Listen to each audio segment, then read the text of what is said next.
Howdy everyone, it's Sam. Welcome back to Wobble Enjoy Sports. If you're new around here, hope I can get you to consider to like the content and subscribe to the channel. But if you're a regular around these here parts, thank you very much for the continuous support. Apologies for the lateness of this video. It is being recorded after Thursday night footy, but I'll still be honest with me tips. So let's get stuck into the penultimate round of the NRLW season.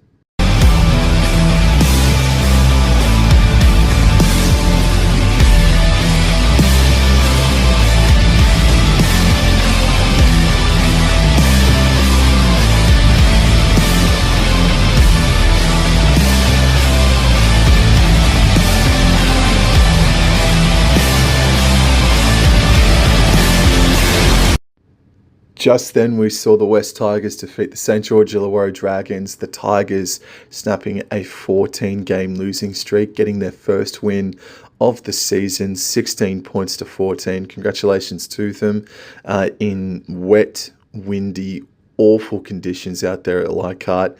And if you were sitting on the left-hand side of Leichhardt Oval, you would have got all the action in your face because you could have turned the sprinklers on up the other end. The Dragons, they lost this game because of their poor completions in the first half, completing at 53%. The West Tigers, however, they really fought hard in the second half to keep the Dragons at bay, who came out a little bit more fired up, a little bit more crisp, and the Tigers were able to hold on, winning 16 to 14. Admittedly, I would have tipped the Dragons in this game. So once again, the Dragons are my bogey team for 2024 in both the men's and women's NRLW fixtures. But well done to the Tigers. That was a hard-fought win, but I didn't tip yous. Bugger. Alrighty, now we're talking on Saturday from Cbus Super Stadium. There are two games, a doubleheader, and they're both huge contests. Match number one kicks off at midday, the Brisbane Broncos versus the Cronulla Sutherland Sharks. This is the game of the round. Brisbane, they are $1.54. Sharks, they are $2.48. Going through the team lists for the Broncos, first of all, from 1 to 7, they are unchanged. Their forward pack is unchanged relatively. Denman, Teitzel and Joseph, the back row. And the interchange reads Brill, Lafayette, Gould, and Aneta Claudia Nuusala. Shifting into the Cronulla Sharks team lineup now, and their 1 to 7 is unchanged after last weekend, and so too is their forward pack. So both these sides are relatively unchanged after last weekend's efforts. The Sharks' effort, however, was not good. I think it was more of a case, with all due respect, I don't mean to sound like a hater or whatever, but I think it was more of a case that the Sharks were that bad, and the Roosters, they were pretty good to put 40-0 on, don't get me wrong, but I think this is more of a story that the Sharkies were that bad and not that switched on. It would have been exceptional if they went through this entire regular season without a loss. They got that off the back now, and now they can recharge and come out firing, hopefully, this Saturday. They did travel to Cbus only a couple of weeks ago and got the dub against the Titans, but up against the Brisbane Broncos outfit, it is a completely different set of circumstances. The Brisbane Broncos, they travel to Newcastle, and their first halves are worrying, but their second halves are insane. They're going so well in these second halves, but one of these days, man, you'd think that if they don't get their first half right, there may be too much damage done. I happen to think that they have overtaken the Sharks as the most informed team in the competition, the best team in the comp right now. But Sharks can go a long ways, obviously, to getting top spot back in the minds and hearts of everyone if they get the dub. But I can't go past Brizzy. I'm going to go the Broncos in this game. Then we have the grand final rematch, the Titans versus the Newcastle Knights from Cbus Super Stadium, and this game is kicking off at 1:45.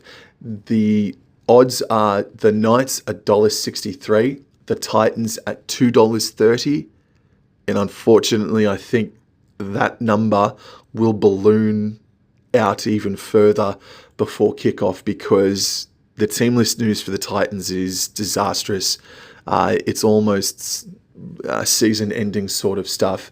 Lauren Brown is out for the rest of the season.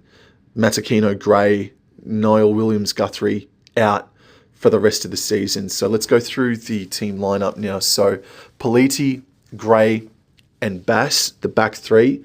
Chapman and Fuime Ono are the centres.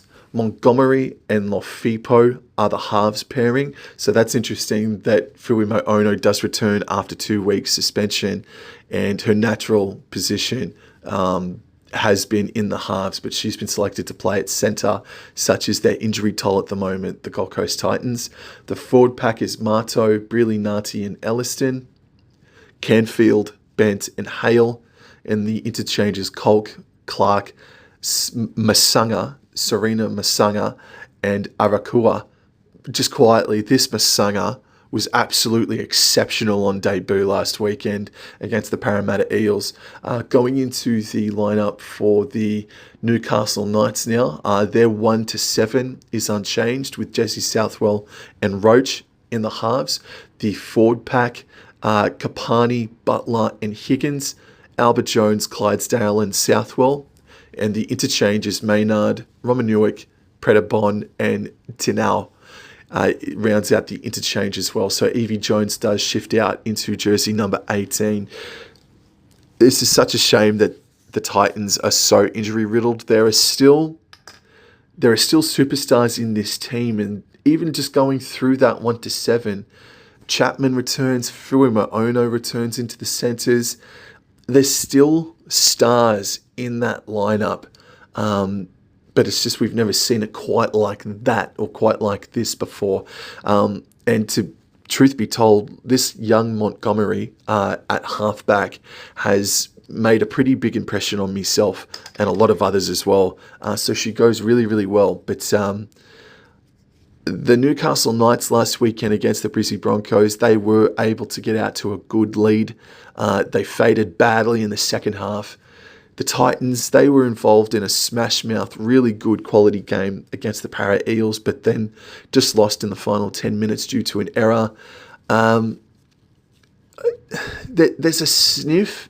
I give the Titans a sniff, but I can't go past the Newcastle Knights. I've got to say that they bounce back and win this game 1-12, but it's still they're just about their full-strength forward pack, starting forward pack anyway. And then it's just that 1-7. There's still superstars there. There's still Politi in and about. But we've just never seen it play out like this before for the Titans. So I'll say 1-12 Newcastle, but the Titans have got a sniff in this one. Now into Sunday, and game number 1 emanates from Industry Group Stadium in Gosford. The Roosters take on the North Queensland Cowboys, and the Roosters are sitting at $1.30 favourites, whereas the Cowboys sit approximately $3.57 outsiders. For the Roosters, there are team list changes, so too for the Cowboys, but primarily Taryn Aiken is out with an AC joint injury. Therefore, Bridie Parker and Kelleher will be the halves pairing. Millie Elliott also returns from a 1-game suspension. She will be coming off the bench in jersey number 16. For the North Queensland Cowboys, there is one change. We've got Lily Peacock coming back into the fold after suffering a concussion last weekend. So she had the mandatory stand down, but Peacock is back into the action this weekend. This is going to be a very interesting game. I'm very excited to see how it all rocks and rolls. The key matchups for me, we have Olivia Kernick, who is arguably the in-form second rower of the comp at the moment, going up against head-to-head Tiana Rafstrand-Smith, who I think is easily top 5 second rowers in the competition. So for those two ladies to come head-to-head, that's going to be a smash-mouth affair. I think that's going to be awesome to watch. On the other side of the paddock, we're going to have Jasmine Peters taking on Isabel Kelly in a head-to-head centre matchup. Now, Jasmine Peters, I believe, and I think hundreds, if not thousands of other people believe, she will be donning the Queensland jersey in the next 12 to 24 months or thereabouts. She was knocking on the door this year. Her time is coming, and there would be a great sense of opportunity, a chance to try to take down arguably the Sky Blues' best over the past few years in Isabel Kelly. So I'm really looking forward to seeing how Peters goes up against Kelly. And if you keep in mind, Jasmine Peters took care of Jamie Chapman a few weeks ago when she was seemingly untouchable. So Peters versus Kelly is another key matchup for me in this game. And then just the battle of the halves. We've got Bridie Parker and Kelleher, who I think are forming a halves combination for the first time ever, going up against Tillett and Dibb, who are just more experienced anyway, but they are a combination that have been together for 2 years now, basically. So not saying that they haven't played smart this year at all, but I would like to see them play smart this weekend. I'd really like to see them sort of overall this young halves pairing. But then again, Kelleher, she is a very talented human being in her own right. And then Miss Bridie Parker as well. While she's coming off an injury a couple of weeks ago, last weekend I should say, she's talented as well. So underestimate them at your own risk. As far as stats go, the Roosters, they're still the number one team in the competition, or the worst team in the comp for handling errors. And the Cowboys, they're not doing too badly in that department as well. I think the Cowboys can do this. I well and truly do. I don't know what the weather is going to be like. I think it's going to be overcast and maybe a little bit misty on the Central Coast, but we'll wait and see. We're still a few days out. But I think Cowboys can go down. Taryn Aiken is a huge loss, but again, you underestimate the Roosters at your own peril.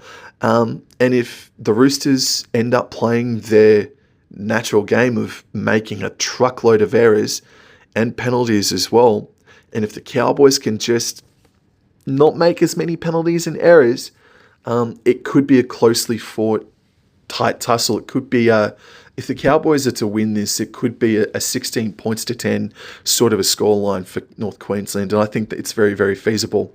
But also to get into it, they are equal fourth at the moment, alongside Para and Newcastle, with the worst for and against by a lot of the three. If Cowboys win this game, and let's say Parramatta lose, next weekend, in the final round of the season, the Cowboys take on Newcastle. Now, if Parramatta lose this weekend, it's Cowboys versus Newcastle, and the winner makes the top four for 2024, and that game emanates up in Townsville. So everything is on the line this weekend. Their season is on the line this weekend against the Roosters. I think that they can do it. Go Cowboys. And finally, to round out the second last round of 2024, we have the Raiders hosting the Parramatta Eels from Canberra. And the Raiders are coming into the game as favourites, $1.81 favourites, whereas the Eels are $2.04 outsiders. That is really strange. Going into the team list now for the Raiders, and Wiki is at centre. Temura and Quinlan are the halves pairing as well, but that's their 1 to 7.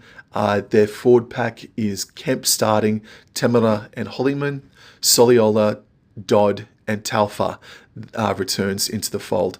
So that's the forward pack, and the interchange reads Barnes, Faliano, Pasacala, and Felice Quinlan.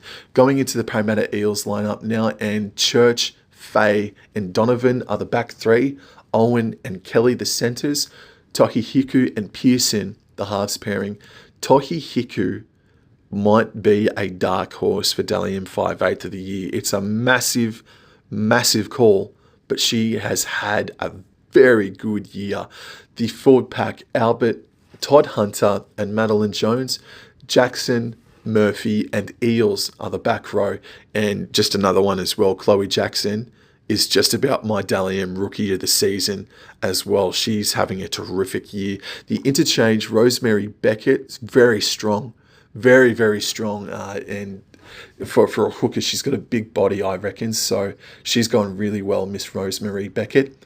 Amiatu Fonua and Lindsay Tui are the interchange as well. And just quickly, Mia Middleton is the jersey number 18 for the Parramatta Eels, ex-North Queensland Cowboy. The Raiders getting a dub on the road, coming back from, I think it was 26-10 down. They ended up winning 38-34, something to that effect. Unbelievable comeback victory from the Raiders. And now you've got the likes of Samaima Taufa, Mackenzie Wiki, Holly Mae Dodd coming back into the fold. They do lose Matua, but I'll tell you what, from North Queensland point of view, if Cowboys win, we're cheering on the Raiders because it would just set up next weekend a winner-take-all game against Newcastle and North Queensland Cowboys. But this Parramatta Eels side are very tough. They were very impressive in their win against the Titans, but the Titans' attack just hasn't been what it once was in season 2024. Hard game to tip. The Raiders have been building towards that victory for the entire year, basically, since round number 1. And now they get their superstars back into the fold. This is going to be a smash-mouth game, I'll tell you that much. This is going to be a really hard-hitting affair. They're going to take so much confidence out of the win last weekend, though, Para. Maybe the Raiders should be favourites. I don't know. This is a really hard game to tip. I've got to take Para, though. They've just shown that they can stick in the grind longer than what the Raiders can or can't. And the Raiders also, it's not a great defense as well. And I think the Parramatta Eels have got that defense. So with the value, with Eels being at $2.04 and the Eels fighting for 4th place and the defense and grit that they've shown, bugger, I've got to go the Parramatta Eels in this one. Thank you once again for tuning in. Apologies for the lateness of this video. I just had a lot of personal things going on in my life, so that's the reason for the lateness of the video. And the next one that's coming up, my NFL tips for week number 2. Didn't do too badly in that, but anyway, thank you very much for the continuous support. Go Cowboys. Go to Gosford and round up them chooks and fight for a place in the top 4 next weekend against Newcastle. Fingers crossed. Go Cowboys. Have a good weekend, everybody.